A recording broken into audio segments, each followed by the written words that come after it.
नमस्कार। साथियों, जैसा कि आप जानते हो, आलू की अगेती खुदाई बहुत बड़े स्केल पर किसान साथी करना चाहते हैं।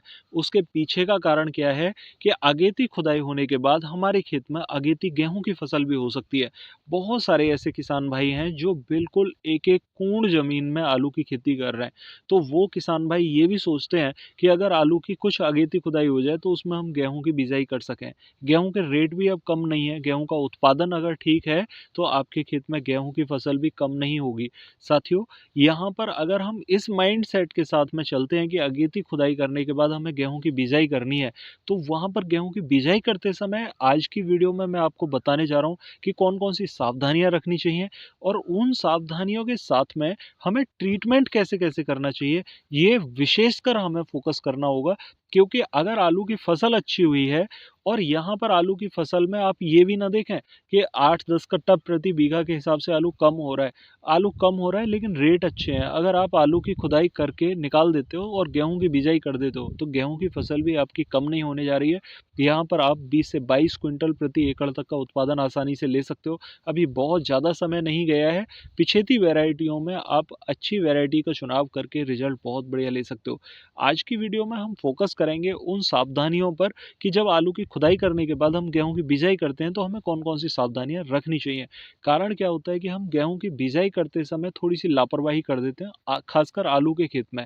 तो एक तो हम सबसे ज़्यादा फोकस खाद पर नहीं करते। आलू के खेत में हमने डीएपी लगाया होता है बहुत ज़्यादा मात्रा में। डीएपी की कमी अगर उस समय पर होती है तो वो आलू की फसल की वजह से। तो साथियों, आलू की फसल में हम जब 3 बैग प्रति एकड़ के हिसाब से डीएपी डाल रहे होते हैं तो हमें डीएपी के जो फैक्टर हैं, जो इफ़ेक्ट करते हैं हमारी मिट्टी को, उनको भी समझना होगा। अगर हम डीएपी के कार्यशैली को नहीं समझते हैं, तो हम अपनी मिट्टी को नहीं समझ सकते और हम अपनी फसलों को भी नहीं समझ सकते सही से।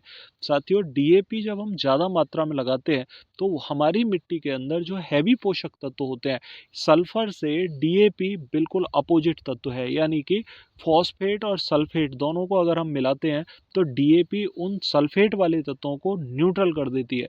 जब हमारी आलू की खेत में डीएपी की मात्रा ज़्यादा होती है तो हमारे खेत के अंदर जिंक, फेरस सल्फेट यानी कि हराकसिस, बोरॉन, ऐसे जो सल्फर नुमा तत्व होते हैं उनको न्यूट्रल कर देता है डीएपी। खासकर जब हम बिजाई करने के लिए गेहूं की जा रहे होते हैं, उस समय पर हमें डीएपी का दाना भी डालने की ज़रूरत नहीं है। ठीक है।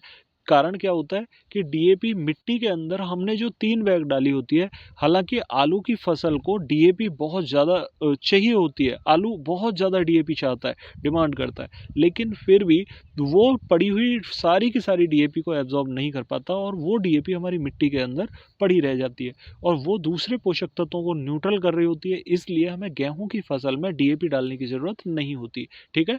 बिजाई के समय पर हमें डालना क्या चाहिए? जब हम गेहूं की बिजाई कर रहे होते हैं तो यूरिया हम यहाँ पर ले सकते हैं 20 से 22 किलोग्राम, 25 किलोग्राम प्रति एकड़ के हिसाब से। उसमें हमें बोरॉन मिक्स करना चाहिए 500 ग्राम प्रति एकड़ के हिसाब से, जो पाउडर वाला होता है। उसी बोरॉन को गेहूं के साथ में मिला के हम बुरकाव करें। अपनी मिट्टी के अंदर जो बोरॉन की कमी हो गई होती है, उस बोरॉन की कमी को वो पूरा कर देता है। साथियों, यहाँ पर एक बहुत अहम पार्ट पर मैं चर्चा करूंगा।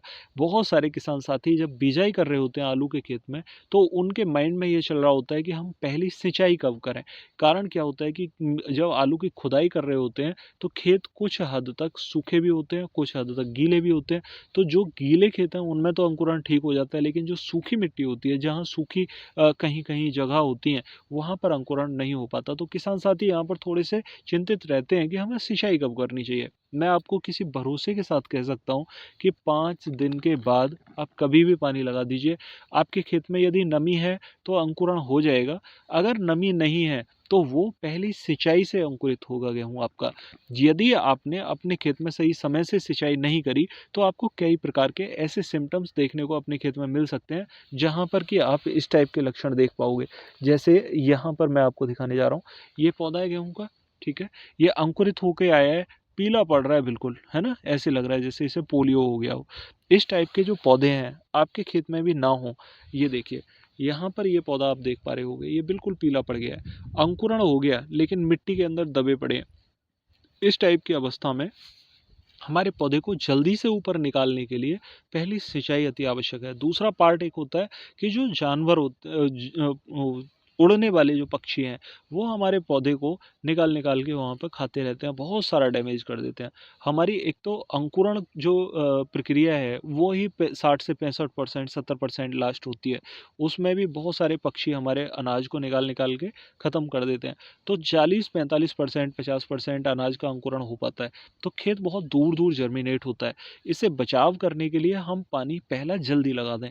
पहली सिंचाई करने के बाद मैं आपको एक गारंटी ले सकता हूँ कि आपका खेत बैठेगा नहीं किसी भी टाइप का। पहली सिंचाई करने के जस्ट बाद जैसे ही आपकी मिट्टी पैर सहारने लगे, यानी कि आप खेत में घुस सको, उस अवस्था में आप अपने खेत के अंदर 600 ग्राम यूरिया और लगभग 500 ग्राम ह्यूमिक एसिड मिला के आप एक स्प्रे कर दीजिए। उसी से आपके पौधे में फुटाव बहुत तेज़ी से निकलने लगेगा, पौधा आपका ऊपर आने लगेगा। और जब आप दूसरी सिंचाई के लिए जाएं, जब आपकी मिट्टी कठोर हो गई हो, देखिए बहुत से साथी चिकनी मिट्टी की बात करते हैं, मैं आपको चिकनी मिट्टी के बारे में बता रहा हूँ।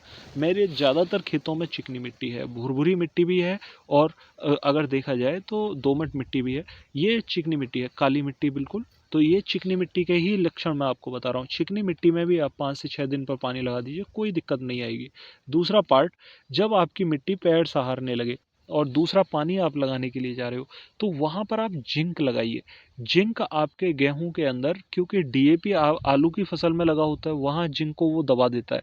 यहाँ पर जिंक आपकी फसल में फुटाव लाने से लेकर और पौधे में हरापन बढ़ाने से लेकर, क्लोरोफिल की मात्रा को बढ़ाने से लेकर कई प्रकार के कामों को करता है और मिट्टी में भी जिंक की आपूर्ति हो जाती है। तो साथियों, जिंक आप दूसरे पानी पर यूरिया खाद के साथ मिला के लगाइए। तीसरी सिंचाई जब आप करने जा रहे हो, तो तीसरी सिंचाई के साथ आप हरा कसिस फेरस सल्फेट जरूर लीजिए। कारण क्या होता है, फेरस सल्फेट हमारे पौधे के तने को मजबूती देने का काम करता है। ये देखिए, आपने देखा होगा कि जब हम आलू के खेत में गेहूं की बिजाई करते हैं तो जो उसका भूसा होता है गेहूं के पौधे का, वो बहुत हल्का होता है। ऐसा क्यों होता है? ऐसा इसलिए कि गेहूं के पौधे को मजबूती पाने के लिए बहुत सारे हैवी पोषक तत्वों की जरूरत होती है और डीएपी की मात्रा ज़्यादा होने के कारण हमारे खेत में वो हैवी पोषक तत्व न्यूट्रल हो जाते हैं और उन हैवी पोषक तत्वों को हम गेहूं की फसल में देते नहीं हैं, खासकर उन फसलों में जो कि आलू के बाद में बिजाई करी हुई होती हैं। और गेहूं की फसल के लिए समय कम मिलता है, खासकर आलू की फसल के बाद। तो कम समय में पौधे को परिपक्व होना पड़ता है और वहां पर पौधे के तने की जो मजबूती है वो कम रह जाती है, इसलिए गेहूं के भूसा जो है वो हल्का बनता है।